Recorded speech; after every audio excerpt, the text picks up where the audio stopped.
Donald Trump offering up plenty of red meat for his base last night. I found this speech difficult to walk away from. You just didn't know what was coming around the corner, and it was scripted, but he was ad-libbing. What did you get? What was your big takeaway? What a day. Going to Mexico, which was a brilliant political move, and I think a brilliant move in a lot of ways, to help really reset the campaign. But then he ended the day with something that's a little more typical, big, high-energy rally.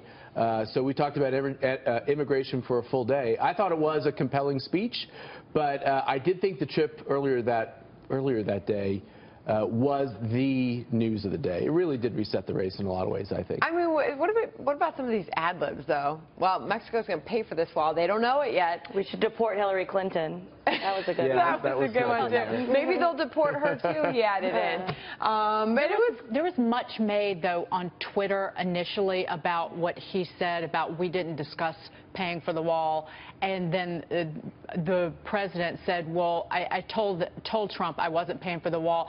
And everybody was trying to make it out like Donald Trump wasn't telling the truth. That's right. But this morning, if you look at the mainstream media, the way they're covering it, they're not really playing it that way. Because he said, we didn't discuss it. And if the president just says to him, I'm not doing it, that's not really a discussion. I don't think that's what got played. That speech got played because he was pretty clear now. He cleared up any idea that he feels like it's okay if illegal immigrants stay in this country. Well, I thought that was the critical point of that speech last night. And maybe you want to touch base on this, because I thought he was actually pretty presidential when he was talking about the wall, and he was actually talking about borders with the president, because he actually brought up they have a border problem of immigrants coming up through Mexico. So do you want to touch base on that? Yeah, so basically I do think that the meeting with the president of Mexico was a brilliant stroke.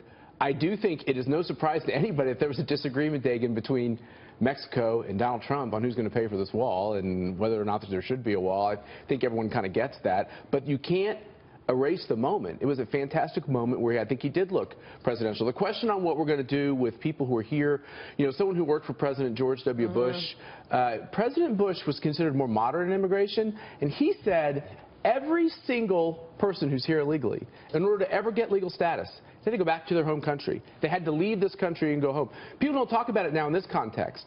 You have this whole conversation. A lot of people on the left immediately said, oh, this is race baiting. Trump is a racist. This is bad policy. It's policy that's been accepted by a lot of Republicans and people in the middle for a long time, which is, yeah, there are a lot of people who we need for economic reasons in our economy. Maybe it should be done through a guest worker program. Maybe we should have more people become citizens. But it's got to start with acknowledging they broke the law and they have to go home to start the process to make it right again. Right, and that's a hardline stance. Do you think that more people kind of support it than even the ones that are saying that they do? Because I don't think it's that hard line. See, from my standpoint, I think it's characterized because Trump's language is so tough. Exactly, the way that it's portrayed. A lot of people say, yeah, they're kind of secretly maybe agree, but they don't want to come out and say it because it sounds controversial. But when George W. Bush ran for re-election in 2004 on the idea that everybody had to go home, and he was considered somebody, a former Texas governor, very popular in the Hispanic community, got over 40% of Hispanic vote.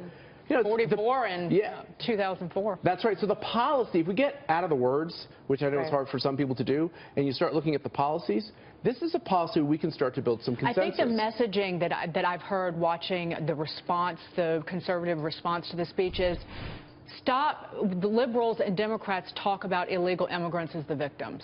Stop talking about that. This is about the laws of the United States and the citizens of this country. I just thought that was a interesting way to frame it that certainly resonates politically. So I do want to get real quick, if we can, get that tweet up before we move on to Hillary Clinton. This was the reaction on Twitter from the Mexican president. He tweeted out, at the beginning of the conversation with Donald Trump, I made clear that Mexico will not pay for that wall. So to Dagan's point, that continues to be the back and forth in the conversation this morning, because it does seem like we heard one thing from him and another thing from Donald Trump.